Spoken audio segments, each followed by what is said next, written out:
But anyways, we're moving on. We're talking about Giannis Antetokounmpo MVP talk. And looking at this, there's obviously a lot going on. We mentioned him in our top 5 candidates for MVP. We only had him at 4 looking at this. He was my dark horse, though. He was your dark horse. And look at him so far. He's been absolutely stupid. Bucks are 1-1. Won against the Celtics, lost against the Cavs tonight. But Giannis has been absolutely ridiculous.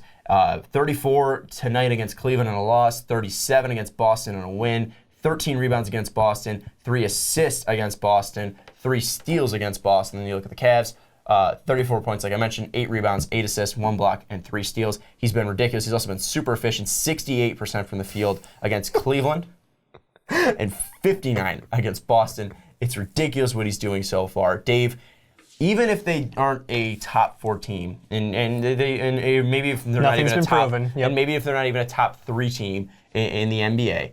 Or I'm sorry, in the Eastern Conference. Do you think Giannis putting up numbers like this, not numbers like this, because I think he's going to come down, and maybe you don't think he's going to come down, but do you think he can be MVP this year? Yeah. Fuck yeah, he can be. Can he be the front runner, though, throughout the entire of the year? Because Russ came in pretty much as the front runner. Brody dropped a triple-double on the opener.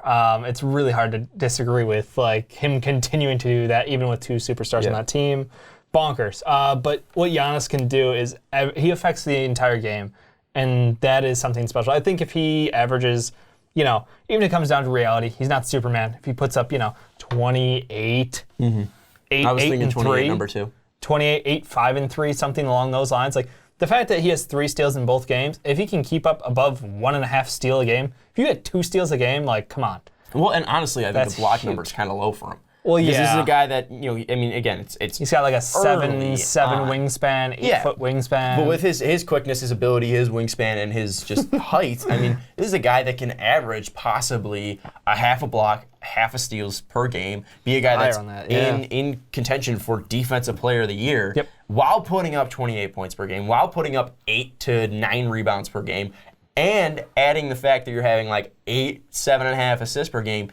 Giannis is ridiculous. I just worry about the only thing that people look at sometimes. Mostly it's the best player on the best team wins most valuable podcast.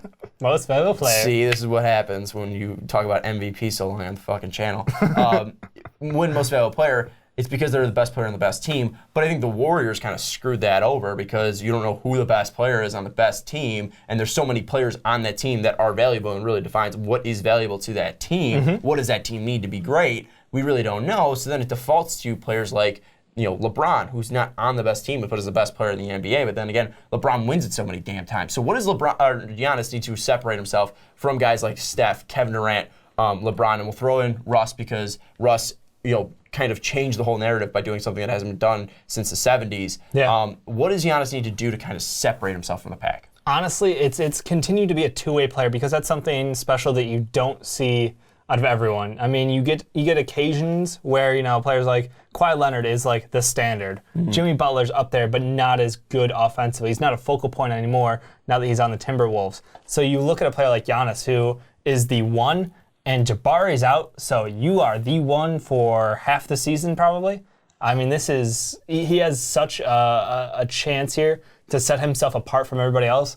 By the time Jabari comes back, he might be like the default option left.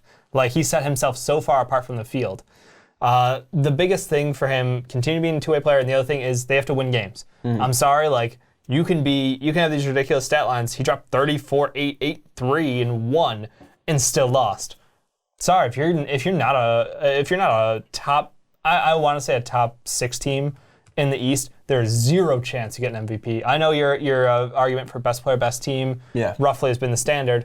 I think in this weakened East, if you're not even competing as a top team in the playoffs, you're really a long shot. Well, and the thing that I want to mention, it's kind of inconsistent in the fast break, is the running joke is, this team is negative when Giannis is on the court. And he is great defensively, but then again, this team seems to be dragged down for some reason when he is out on the court. And at least, I'm not saying that Giannis is the reason the Bucks are losing games. I'm not, going that far. But you look at this Cavs game, and yes, the Cavs put up a ton of points going up against LeBron James, going up against one of the best teams in the East. But it was sitting at a negative 17 out here, and he had the worst plus minus out of any player on the court. You look, Brogdon was a minus 15, Monroe was a minus 15, but minus 17 was the worst out on the court for the Bucks. He played the most minutes, 39, for this team, but still, there's something to say and something that continues where, hey, if you're out on the court and your team's negative, how can you be the most valuable player? And that's the one thing that I look to is that, he might be putting up stats, he might be loading it up, and he is a fantastic player. I'm not denying that, but I think there's something to say that if you're losing games and you're in the negative, that's got to go for something. I don't think any MVP has ever been in the negative and won MVP. No, I 100% agree with you, and it's a matter of the fact that he's playing with a bunch of guys who are honestly role players. You have to admit, like right now, Tony Snell's a role player, Thon Maker is a role player, Chris Middleton should be better than a role player. He's not a role player. Chris Middleton is underperforming. Okay, dude, it's 2 games. I know, but that's all we get to work with. You could also say Giannis is overperforming because Giannis is not averaging Giannis is 35, Superman right now. 8, and 9, whatever he's doing right now. I mean, it's early on in the season. We know what Chris Middleton can bring. Chris Middleton can be a very high, Do you think he's going to average, 18 points a game? Yes, he's 20 done points it a game? before. I'm just saying done this year. 18 I don't before. know. I don't know, and that's the thing is, you need. That's fine. That's fine. You can bitch all you want, but like. I'm not bitching. It's 2 games. But when you line up against good teams. All right, fine. Is Joel Embiid going to average only 11 points a game? That's what he's done so far for 2 games. Well, in 20 minutes, yes. So if you play him out there for 30 minutes, just put him more. I hate you so much. Point being, when you go up there with Brogdon, Snell, Thon Maker, Chris Middleton as your 4 guys outside of Giannis versus LeBron James, Kevin Love, Dwayne Wade, even though Wade's washed up, the whole point is it doesn't match up well. You have Giannis, who is a far and away the best player on this team. Jabari obviously would be second if healthy, and Chris Middleton in that mix at third. That's great, but like the difference between this Bucks team and their depth of talent versus every other playoff team in the East is hefty right now. So that's my concern. Is like you said, plus minus negative. Yes, there's a bunch of advanced stats out there too that will argue that extremely valuable. Is he, the linchpin to this team, or is it just because he can shine so bright because no one else can step up? I mean, I don't want to go as far back as like the horrible Michael Carter-Williams rookie year on the 76ers where you just get volume because you are the only option. Yeah. But some of these stats could be inflated. I know he's a phenomenal player, but yes. But even then with Michael Carter-Williams and it was him getting the rookie of the year there, I mean, there was no other options. It's not like there's no other options for MVP. Right. No, I understand. I'm just saying as far as how to fill out a stat line. Yeah. Why does he stand out so much? Because if you don't watch the games, you just see a stat line, it's like, holy crap, this guy does everything. You watch the game and you really see how he changes how the game is played around him. And I think that's what makes him special to like the above average fan in the NBA, I want to say. Because if you watch him play, it is different. It's different than staring at a stat line and being like, damn, that's impressive. It's, holy shit, this guy is something special. Yeah. And I think that's where he'll kind of draw in more fans. Over time, he's getting more attention. And that's hopefully how he will win over the fan base for the MVP. Without a doubt. If he's not a superstar already, at least in, I'm not saying like superstar, like number 1 on a team. I'm saying more like superstar in the eyes of the media. If he's not already, I think this is his year definitely to come out and do that. But I don't know if that means MVP for Giannis. But tell us what you think in the comments down below. Do you think that Giannis is going to be an MVP? Because, again, we bring up points that he's going to stuff the stat lines. He's going to look ridiculous out there. He might be the best 2-way player this year in the NBA. But then again, the plus-minus is something to worry about, and the record is something to worry about. So let us know if you think Giannis is going to be the MVP this year, because he's definitely going to be in contention. Can he keep up these numbers? I mean, is he going to put up 30 a night, 28, 25?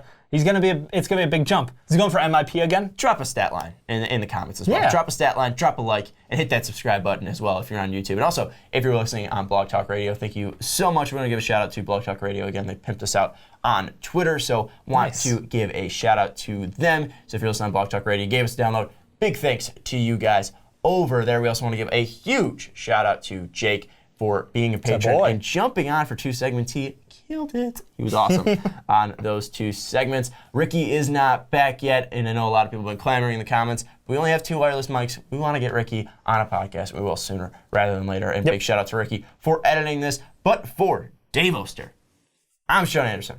We'll see you next week.